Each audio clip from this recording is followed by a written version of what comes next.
महाभारत काल के 5 श्राप जिन्हें आज भी भुगत रहे हैं लोग। 5 curses of Mahabharat period which people are suffering even today। Mahabharat કાળના 5 શ્રાપ જે આજે પણ લોકો ભોગવી રહ્યા છે। नमस्कार मित्रों, यूँ तो आपने महाभारत से जुड़ी कई कथाएं सुनी होगी, परंतु महाभारत से जुड़ी कई ऐसी कथाएं हैं जिससे आज भी हिंदू जनमानस अनजान है। इस वीडियो में हम आपको महाभारत काल के दिए गए कुछ ऐसे श्राप के बारे में बताने जा रहा हूँ जिसके बारे में ये माना जाता है कि उन श्रापों को वजह से आज भी जनमानस भुगत रहे। चलो देखते हैं महाभारत काल के 5 श्राप जिससे लोग आज भी झेल रहे हैं। युधिष्ठिर द्वारा स्त्री जाति को दिया गया श्राप। महाभारत में दिए गए श्रापों में युधिष्ठिर का स्त्री जाति को दिया गया श्राप सर्वविदित है। महाभारत में वर्णित कथा के अनुसार जब कुरुक्षेत्र में युद्ध के दौरान अर्जुन ने महारथी कर्ण का वध कर दिया, तब पांडवों की माता कुंती उसके शव के पास बैठकर विलाप करने लगी।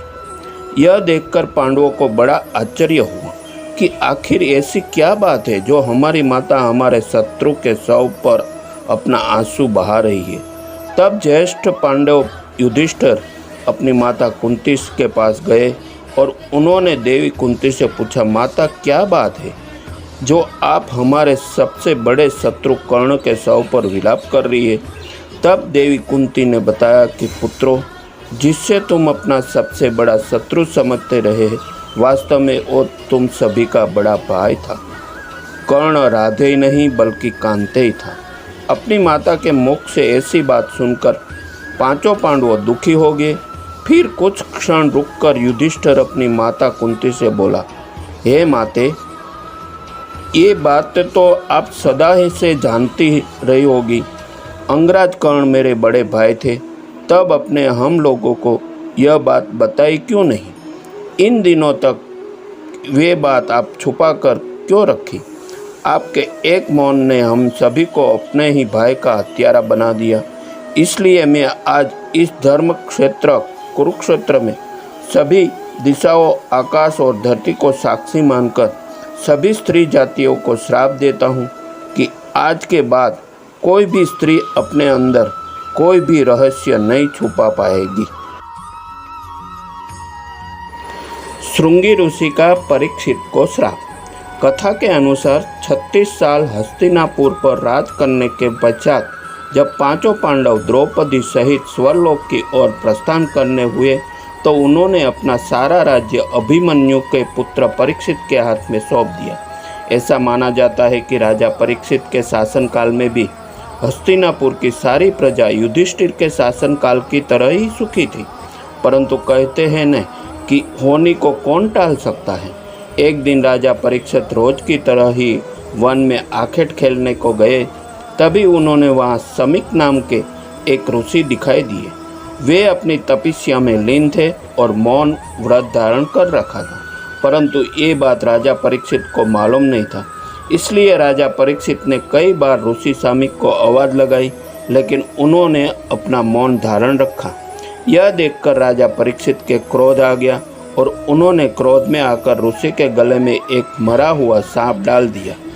उधर जब यह बात ऋषि समीक के पुत्र श्रृंगी को पता चली तो उन्होंने राजा परीक्षित को श्राप दिया कि आज से 7 दिन बाद राजा परीक्षित की मृत्यु तक्षक नाग से डसने से हो जाएगी। और अंत में ऋषि श्रृंगी के श्राप के कारण राजा परीक्षित की मृत्यु तक्षक नाग के डसने के कारण ही हुई। और ऐसा माना जाता है कि उसी के बाद कलयुग की शुरुआत हुई, क्योंकि राजा परीक्षित के जीवित रहते कलयुग में इतना साहस नहीं था कि वह इंसानों पर हावी हो सके। और आज हम सब इस कलयुग का उसी श्राप को कारण भोग रहे हैं। श्री कृष्ण का अश्वत्थामा को श्राप। महाभारत के युद्ध के अंतिम दिन जब अश्वत्थामा ने धोखे से पांडव पुत्रों को वध कर दिया और बात को पता जब पांडवों को चला तो तब पांडव और भगवान श्री कृष्ण के साथ अश्वत्थामा का पीछा करते हुए महर्षि वेदव्यास के आश्रम पहुँचे। पांडवों को अपने सामने देखकर अश्वत्थामा ने अर्जुन पर ब्रह्मास्त्र से वार किया।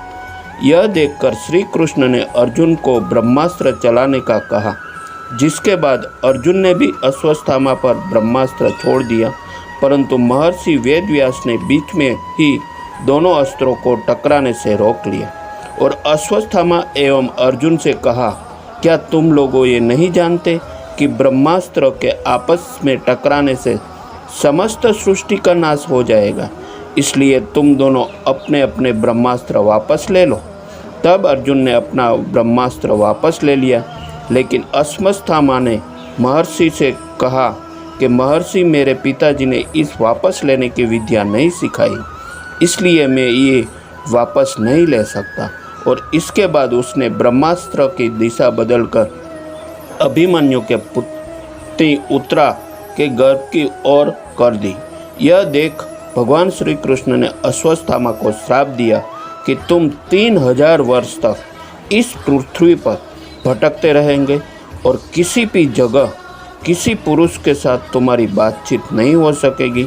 तुम्हारे शरीर से पीप और लहू की गंध निकलेगी, इसलिए तुम मनुष्यों के बीच नहीं रह सकोगे, दुर्गम वन में ही पड़े रहोगे।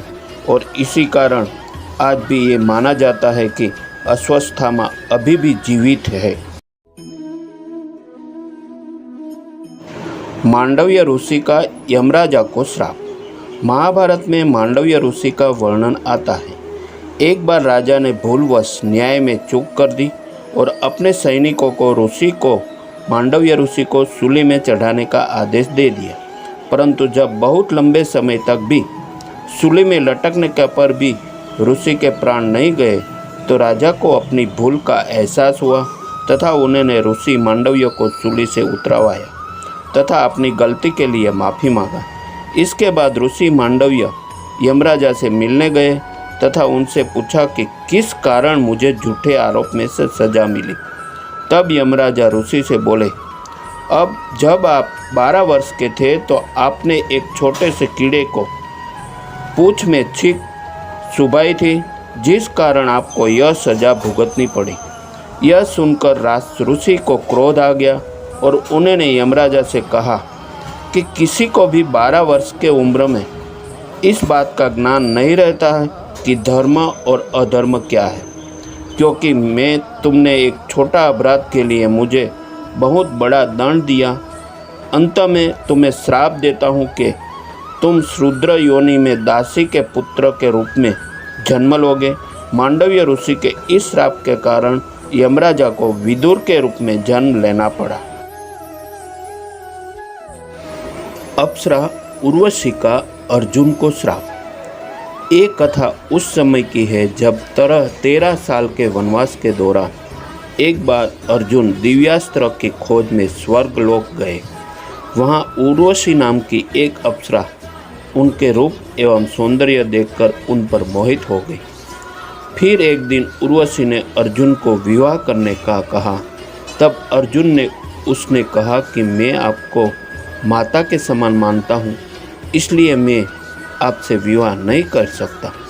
इस बात पर उर्वशी क्रोधित हो गई तथा उसने अर्जुन से कहा कि तुम एक नपुंसक की तरह बात कर रहे हो, इसलिए मैं तुम्हें श्राप देती हूँ कि तुम आजीवन नपुंसक हो जाओ तथा स्त्रियों के बीच में तुम्हें नर्तक बनकर रहना पड़े। यह बात सुनकर अर्जुन विचलित हो गए और फिर वो देवराज इंद्र के पास गए और उन्हें सारी बात बताई। उसके बाद देवराज इंद्र के कहने पर उर्वशी ने अपने श्राप की अवधि 1 साल के लिए सीमित कर दी। तब इंद्र के अर्जुन को सांत्वना दिया और कहा कि तुम्हें घबराने की ज़रूरत नहीं, यह श्राप तुम्हारे वनवास के समय वरदान के रूप में काम करेगा और अज्ञातवास के समय तुम नर्तकी का वेश में कौरवों के नज़रों से बचते रहेंगे। नमस्कार मित्रों, हम आशा करते हैं कि आपको वीडियो देखने के बाद महाभारत काल के 5 श्राप जिन्हें आज भी भुगत रहे हैं लोग। ये कहानी आपको सिखाएगी गई स्थिति से कुछ प्रेरणा मिली होगी और ईश्वर में आपकी आस्था भी बढ़ी होगी। सोशल मीडिया के माध्यम से उन्हें अपने दोस्तों और परिवार के साथ साझा करना ना भूलें। अगर आपके पास हमारे लिए कोई सुझाव है तो आप हमें नीचे कमेंट सेक्शन में बता सकते हैं। धन्यवाद। नमस्कार दोस्तों, वीडियो देखने के लिए धन्यवाद। अगर आपको यह वीडियो पसंद है तो कृपया लाइक, शेयर और सब्सक्राइब करें। यदि आप श्री लक्ष्मी यंत्र और ध्यान के बारे में जानकारी चाहते हैं, कृपया विवरण में दिए गए लिंक पर क्लिक करें। धन्यवाद।